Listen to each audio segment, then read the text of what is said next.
Shalom and welcome to Jerusalem Studio. The NATO alliance, which was founded to contain the Soviet threat of the 1940s and 50s, evolved over the years to confront new challenges, including the rising tension with the Russian Federation that contends for influence across the chaotic Middle East. To further discuss this topic, I'm joined here in the studio by Ms. Ellie Hochenberg, who is a diplomatic correspondent at I-24 News. Welcome. Thank you for I'd having like me. also to welcome our TV7 analyst, Mr. Amir Oren, and Lieutenant Colonel in Reserve Reuben Ben Shalom, who is a cross-cultural analyst and a columnist at the Jerusalem Post, as well as Dr. Eran Lerman, who is a senior research associate at the Begin-Sadat Center for Strategic Studies and lecturer at the Shalem Academic Center. Welcome. Mr. Oren, you just came back from Brussels, where you held meetings with NATO officials. Give us a broader understanding of the topic of today. Ellie Hochenberg was also in on these meetings. And the upshot is that even while NATO is trying to cope with the external challenge, which you noted regarding Russia, it is undergoing an internal crisis because of the incoming Trump administration, whose relationship to NATO is uncertain. President Trump, during the campaign, already announced that the alliance is obsolete. Then he modified his remarks. Then again, he wouldn't say that he intends to uphold Article 5 of the NATO Charter, which is underpinning the entire alliance, the mutual defense clause. And then, following a meeting with the president of Romania, he said that he will uphold it. But all in all, there are new problems, new challenges, and there is also a place for Israel in this new scheme of things. Nobody challenges the situation currently where there are various forces in the Middle East that challenge the Western countries, the alliance of, or member states of the alliance of NATO. Ms. Hochenberg, when we're talking about the treaty, which focuses on defensive aspects of both European countries and in general all the member states of the alliance, do you believe that NATO is doing enough, and does it perceive itself as doing enough in order to confront the Middle Eastern challenges? Absolutely not, and I think they're well aware of that. You can choose your favorite term, shock, horror, even trauma, or sufficient terms to define the emotions there after this unforgettable speech by President Trump. They did, however, try to downplay its significance, saying it's not a shift in American policy, but rather a shift in rhetoric, something that has definitely been attributed in the past to President Trump. But there is a substantial call led by the U.S. administration to shift the focus of NATO from Russia, or at least to balance it with counterterrorism. And they are well aware of the fact that they don't have sufficient enough tools to handle this crisis. For example, their hands are completely tied when we're talking about domestic security, obviously, and a very pressing matter on behalf of their members. So there's definitely a shift or adjustment, substantial one they need to do, and that means to assess all their tools and their capabilities in order to complete this task. Colonel Ben Shalom, when we're talking about the finances of NATO, it's more than 70% of all funds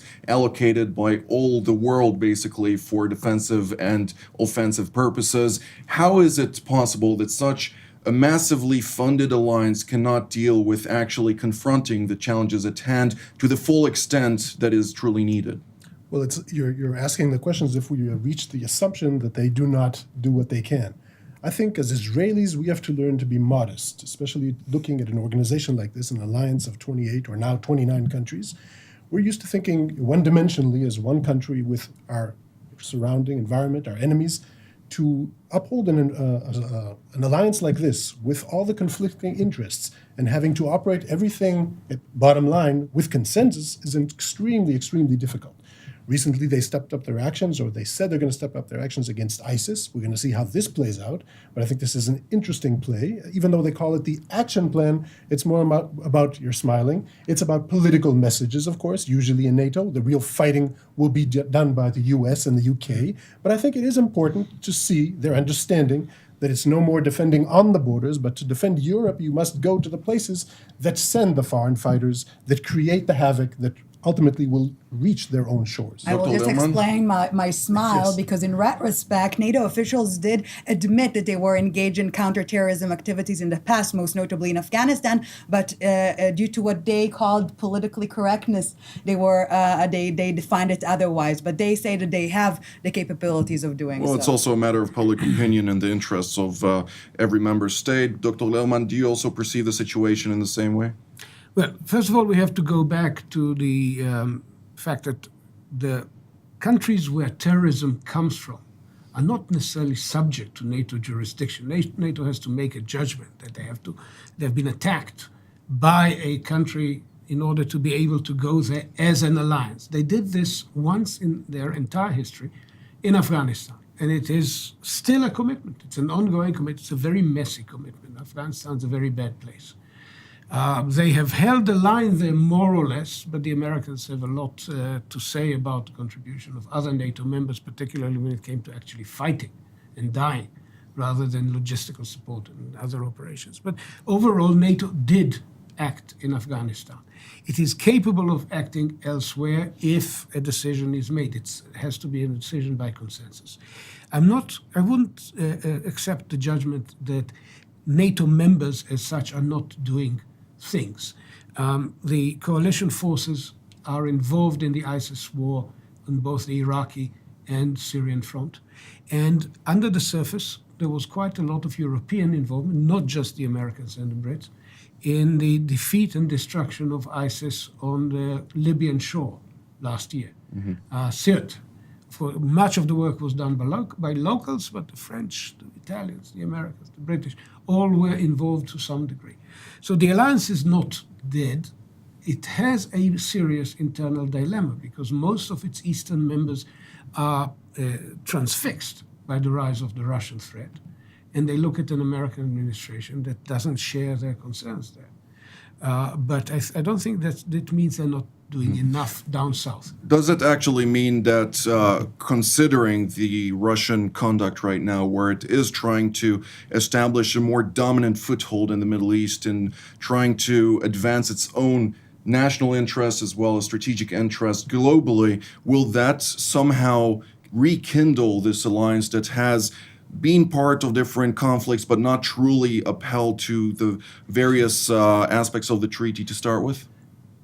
Yes, the Russian challenge, if it is not yet a threat, is most prominent not in the Middle East, but in the Ukraine, in the Baltics, and in Poland. And therefore, the alliance, and especially the US, has sent 4 brigade headquarters with battalions to Lithuania, Latvia, Estonia, and Poland as a sort of a tripwire, as a sort of a show of force with some hope of deterring the Russians. Not that a single battalion is going to deter such a power once it decides to cross in force, but we know that most of the Russian activities over the last few years were in what is called in the gray zone, hybrid warfare, subversion.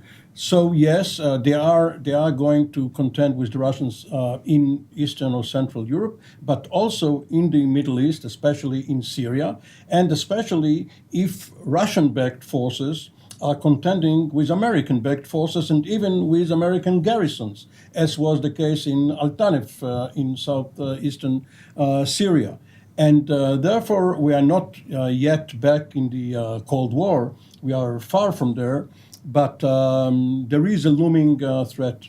Ms. Hochenberg, would you also agree that at a time when Russia actually does implement various maneuvers, when it stations the S-400 in its Latakia naval base, which is the most advanced aerial defense systems, which we could have never actually anticipated before the perceived vacuum, at least, that happened once President Barack Obama decided to lead from behind rather than actually take an active role.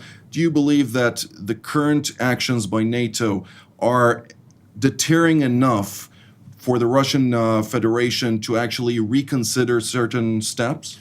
I'm not sure that the Russian Federation is deterred, is afraid by any means by NATO's actions or lack thereof. And like in any other case, and when we're talking about the situation in Europe, the lack of political coherence, the lack of ability to stand behind one political decision in any terms when we're talking about migrants or the operations in Syria and elsewhere, they have serious difficulty to make decisions, and this comes into translation when we're talking about NATO, but also about the European Union. So it's a greater or more substantial problem throughout the European continent. I'm not sure this is preserved to NATO solely. Colonel Ben Shalom? Well, I feel that the Cold War is back, maybe even more. I do feel also real fear in some Baltic states. It's not like, talking about diplomacy and different messages. Some states feel threatened by Russia. The incursion and the annexation of Crimea, that's something that some member states in the EU and in NATO look at that and they say, if we were not in NATO, this could happen to us. And you know what? It could. And maybe Russia's not doing this to the Baltic states because they're part of NATO. So I feel that NATO is more important than ever. It's not obsolete. I also think that what Donald Trump said during the campaign, he himself understands that is no longer relevant. Yeah. I think he now understands the importance of NATO, and he's going to change his rhetoric. He already is. So I feel that it's very important. I also think it's fascinating. I'm not sure I fully understand how this will play out in the Middle East, where the conflicting interests with the Russians in the Middle East are against a common enemy, which is ISIS.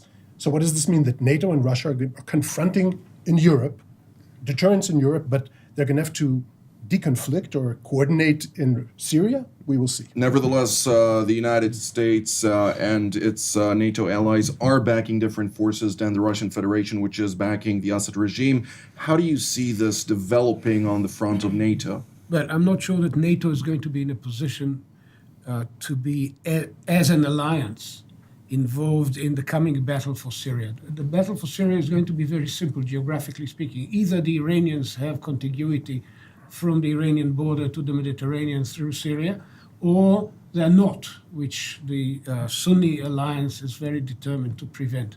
Now, the key element in making that determination is going to be a NATO member, but a NATO member which is not necessarily in coherence with American or European thinking about these issues, namely Turkey.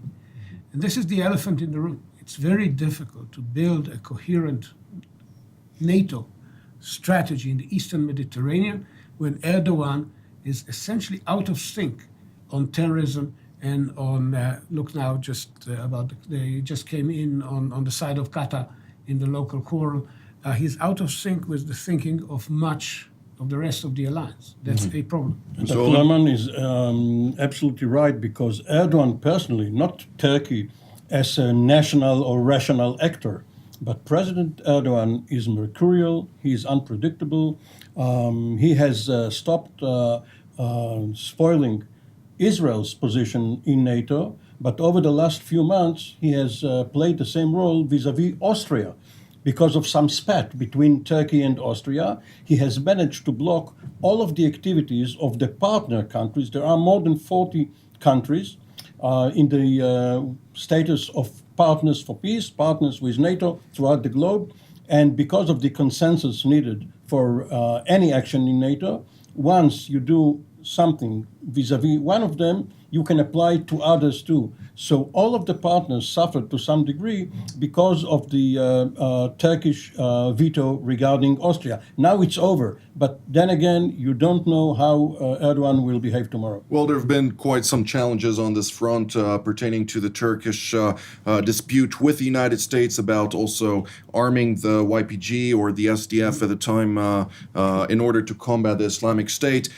How much of a challenge is this for NATO internally to actually advance in a united front? As you say, Dr. Lerman, this is quite not in practice happening, but there is an aspiration of fighting the Islamic State or confronting them to that level. But you're talking about NATO, and this is, of course, the topic.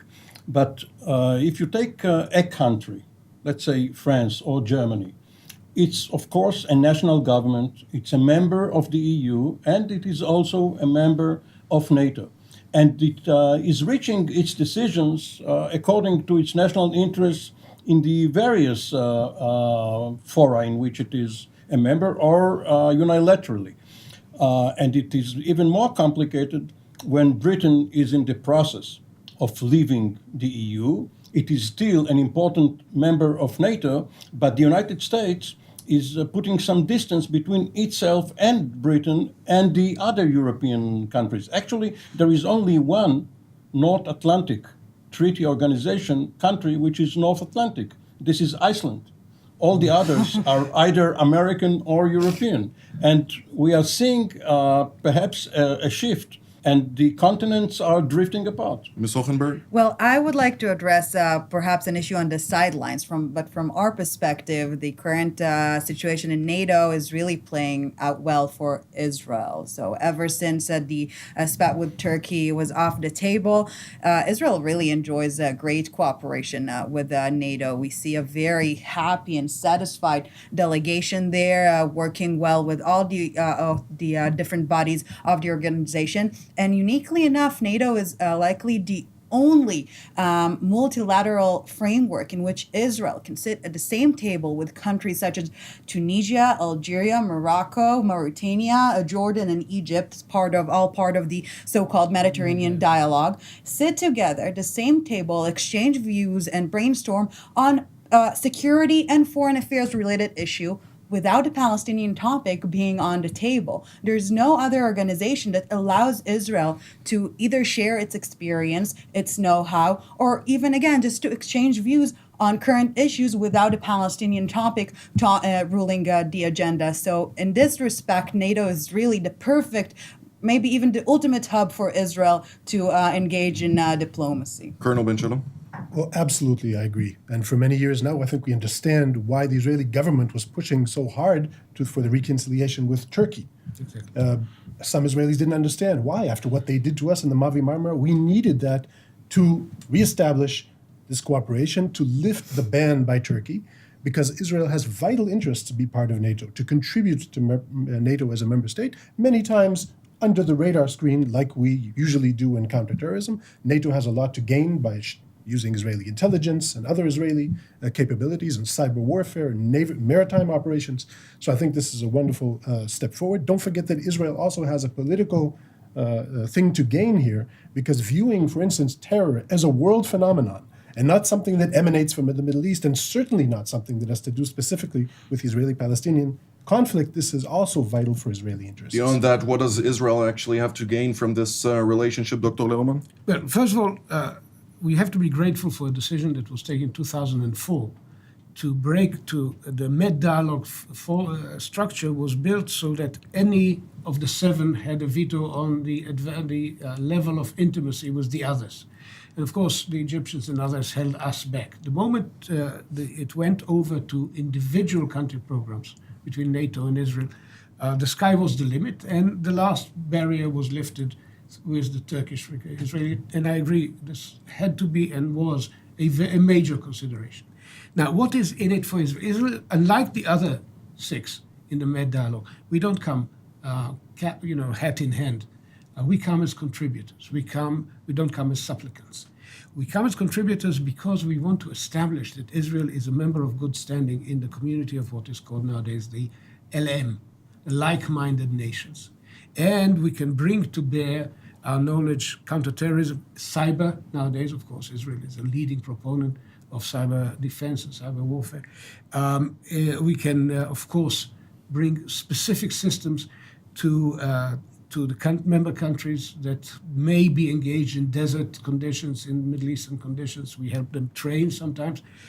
The result, of course, is also that when they are going to raise their defense budgets, there will be a significant benefit for the Israeli industries. Mr. Oren? 2 points. One, regarding the remark about separating the individual pace, the individual programs of Israel and the rest.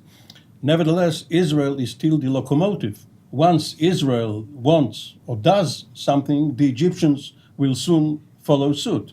They will not veto Israel by saying, no, we are not ready yet, which was the case until 2004 until the Istanbul summit, but they do want to emulate Israel and gain as much. Now, regarding the benefits that NATO gets from the cooperation with Israel, in addition to what Dr. Lerman said, we all remember and repeat the cliche regarding speaking softly and carrying a big stick. But counterterror is not about big sticks. It's about many small sticks. And Israel has specialized in micro and miniature and various munitions which can hit only the terrorist and not the innocent person next to him when he is going about his business on a motorcycle or is sitting in a room. And this is the sort of knowledge which is almost monopolized by Israel and which many NATO countries want to gain. And as Dr. Lerman said, they are now talking with Israel about training, not only about learning from Israel, but then coming over and training with the Israeli Defense Ms. Forces. Hochenberg? Yeah, just to add to that, it's also the Israeli know-how when we're talking about the legal framework of how to combat counterterrorism in civilian areas. And NATO has little, if any, knowledge in this respect. So even in the legal world, international law, Israel can contribute to NATO. But I do think that it is more than anything else a matter of perception, and the fact that Israel has another platform to align itself on the good side of global politics is a huge opportunity, and we see the shifts here in the region. So it all really moves forward very nicely together. So the fact that Israel is more of a contributor than a receiver when we're talking about NATO is a huge benefit. Colonel Ben Shalom? Well, I'll just agree with all my colleagues and say that How when you listen to the rhetoric of the Secretary General of There's a NATO, consensus in this mini That's the NATO. only way to work in NATO. Go ahead. when you listen to Jens Stoltenberg, and his rhetoric is very different from what I'm used to from my career, hearing military generals. We're going to kill them. We're going to annihilate them. We're going to destroy ISIS. NATO speaks about messages, political messages. And even now, stepping up the actions against ISIS, it's all about a message of unity. So I think also here, Israel's involvement is a message of unity and a message of Israel joining the world in countering terrorism. A lot to gain here operationally, but more diplomatically. How about a more active role does Israel consider actually establishing, other than actually having joint exercises to take a more advanced operation or something against terrorism around the world? Well, first of all, there was an Israeli commitment to an operation, not an exercise, but an operation, an ongoing operation in the Mediterranean, which used to be called Active Endeavor. It's now called, it's taken a new name, but it is essentially the same. We actually were willing to assign a missile boat to Naples for these operations. This was blocked by the Turks. I believe that when this is removed, we will commit again to long-term operations in the Mediterranean. And here we come in on a different angle, which I very much think is very important for our future. Israel as a Mediterranean power, not just stuck in the Middle East alone among hostile Arabs and Muslims, but part of the mosaic of Mediterranean nations, most of whom belong to NATO. There is, however, a problem. And it's a problem that's been one of the reasons why the two BBBs, big Brussels bureaucracies, the one downtown, the EU, and the one in the NATO, do not speak to each other, which is the Cyprus problem. It has nothing to do with us. It is the fact that Cyprus is a member of the EU and Turkey is a member of NATO, and not vice versa. Mm-hmm. And as a result, the Turks have blocked the ability of the EU to cooperate with NATO. However, the Mediterranean is a strategic environment. It is vital to us, certainly its eastern basin. And NATO can provide a framework for cooperation between Israel and the key, what the Europeans call, the NATO calls SEE, Southeast Europe countries, the Adriatic basin, the Eastern Mediterranean basin. We have elements in common, and our Navy is going to be part of the game down the road. Well, we're drawing near to the end of the program, and I'd like to give each and every one of you a chance to give your anticipation for the near future when it comes to NATO and the Middle East. Mr. Oren, we'll start with you. Following on what Dr. Lerman said, not only is there a competition between the EU bureaucracy downtown in the Schuman area and the AVER colleagues or competitors from NATO, the EU officials, and we've been privy to a chance meeting between an EU official from a certain country and his colleague from NATO, where the EU official said he's so envious of the NATO official because the problems that he contends with are simpler, not perhaps simpler to solve, but simpler to define, and one can contend with them. While with the EU, the bureaucracy is so cumbersome, and the problems, including Brexit, are almost insoluble. Now, the question arises, what can NATO do regarding the solution of the Palestinian-Israeli problem?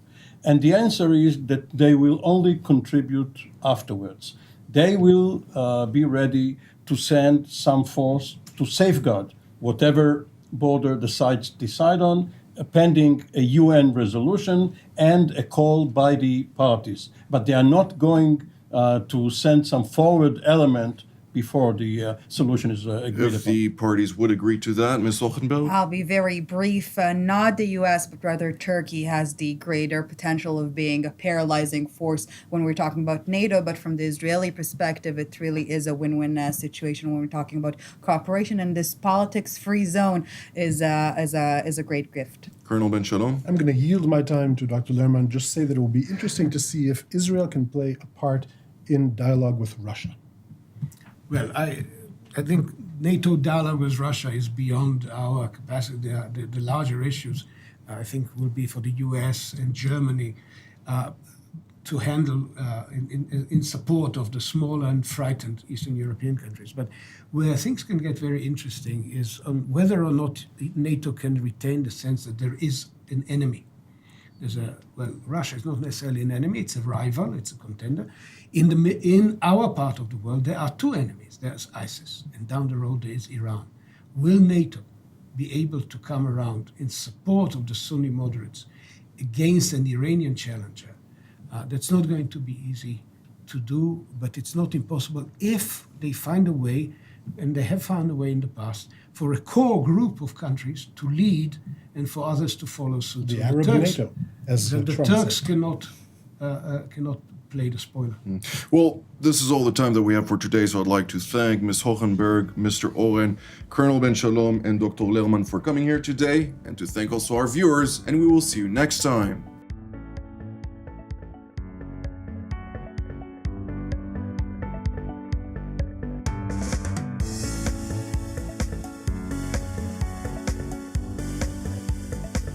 TV7 Israel's mission is to give you, our viewers, truthful information, which in effect will give you a chance to really understand what is happening in Israel and its region. If you're blessed by our programs and believe our mission to be important, we urge you to support us and become a voice for Israel. You can support us by going to our website at tv7israelnews.com. This program was made possible through your donations.